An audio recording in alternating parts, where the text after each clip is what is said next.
Did Islam spread by the sword? Yes, but also no.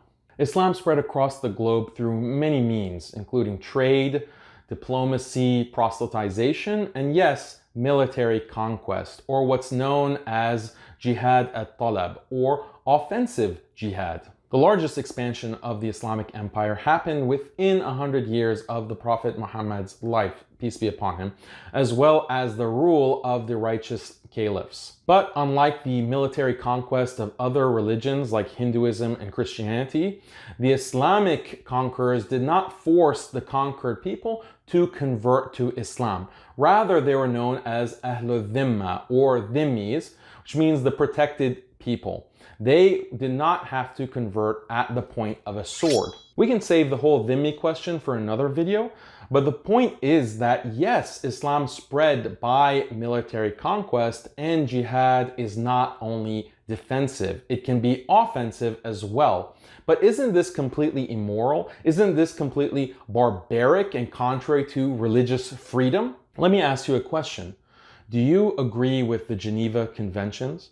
Do you accept the United Nations Universal Declaration of Human Rights?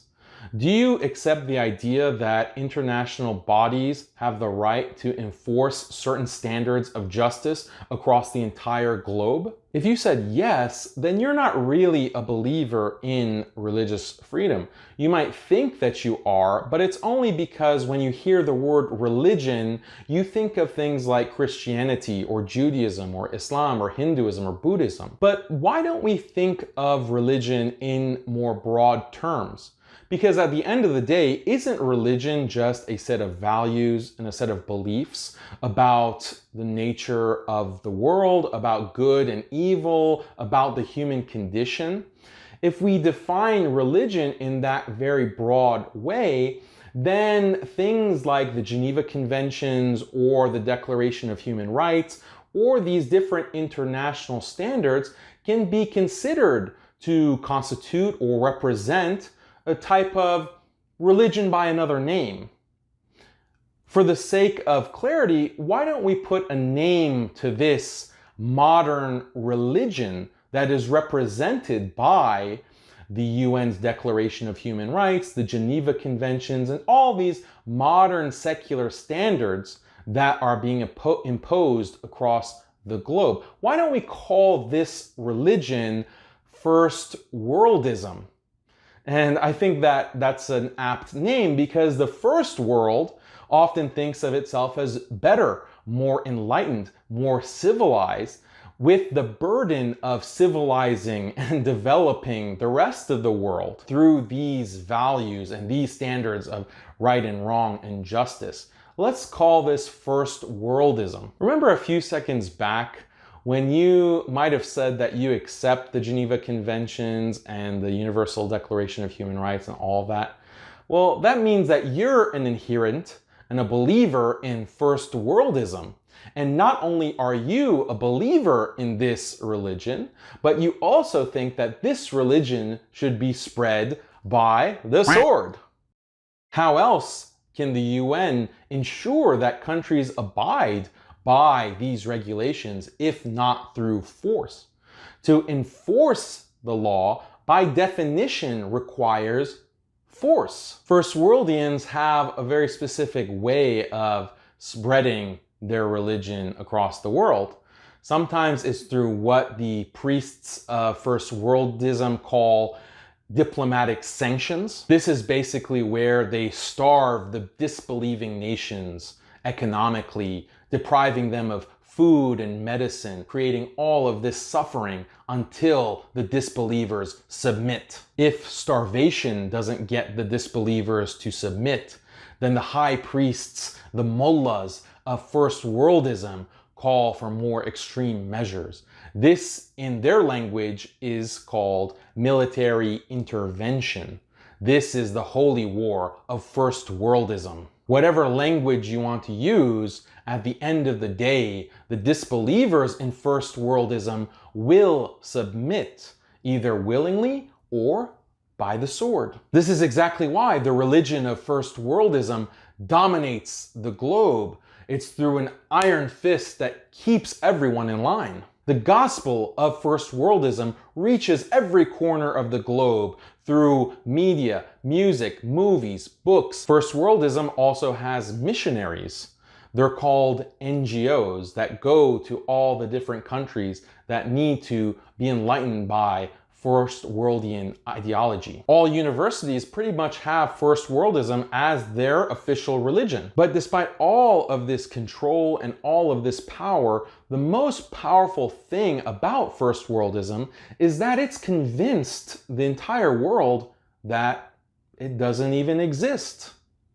The tenets of first worldism are synonymous with goodness, with justice, so that the adherents and the believers in first worldism don't even recognize that they're following a very particular religion, a very particular theology and understanding of right and wrong and human nature. First worldians think that all of their values and beliefs are simply universal. First worldians don't even recognize that there are many people around the world that simply do not believe in those same exact values, that same exact understanding of the world, that same understanding of what a human being is and what specific human rights are. But these disbelievers in first worldism don't really have a choice. It's either submit or die. So what's really the difference between first worldism spreading its values and beliefs through force across the entire globe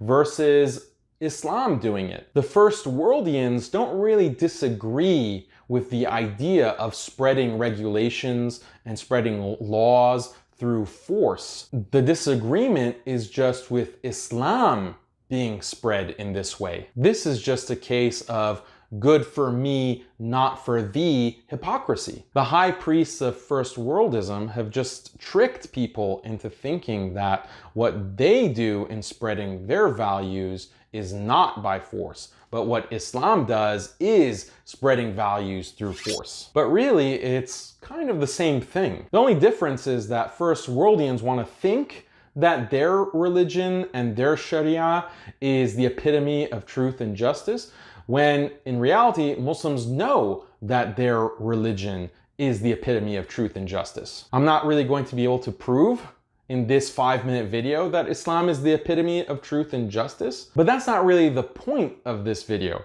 The point of this video is that offensive jihad is not really functionally any different than what's considered standard practice in the world today. It's just that a different religion is being offensively spread. But there is a big difference between offensive jihad in Islam and the kind of intervention that we find in first worldism. Because historically, when Islam spread through military conquest to different parts of the world, those locales and those cities ended up becoming flourishing centers of Islamic thought and culture and literature and so much more. The Muslims conquered Iraq, and then Baghdad became the capital of the Muslim world. Muslims conquered Persia, and then some of the greatest scholars of Islam were coming from Persia. Islam conquered Egypt, and Egypt also became a center of learning and one of the greatest universities in entire world history. Al-Azhar University came out of Egypt. When first worldism is spread across the world, when first worldism's liberty and freedom and equality is taken to all these poor third world countries of the world, they're not flourishing, they become wastelands. Now, just to anticipate one objection, some of you hippies might say that you don't want any of your values spread across the globe and that you don't actually believe in Geneva Conventions or the UN or whatever. Fine. Are you going to say that if there's a country where a minority is being genocided or oppressed, that there shouldn't be intervention? If there's a country that systematically abuses women or children or a certain race, you don't think that that country should be confronted and that oppression stopped? If that is what you think, then I would say that's pretty irrational and that's pretty immoral. If you believe in goodness and you believe in justice, then you should want goodness and justice to spread. But then it becomes a question of what is goodness and what is justice. And that's a conversation and a debate that can happen. But you don't disagree with the idea that it should be spread and that laws and standards of justice should be enforced. And like we said, anything that is enforced requires force. This is how we can address the question of offensive jihad in Islam without compromising any of our Islamic beliefs or throwing our scholars and our Islamic history under the bus.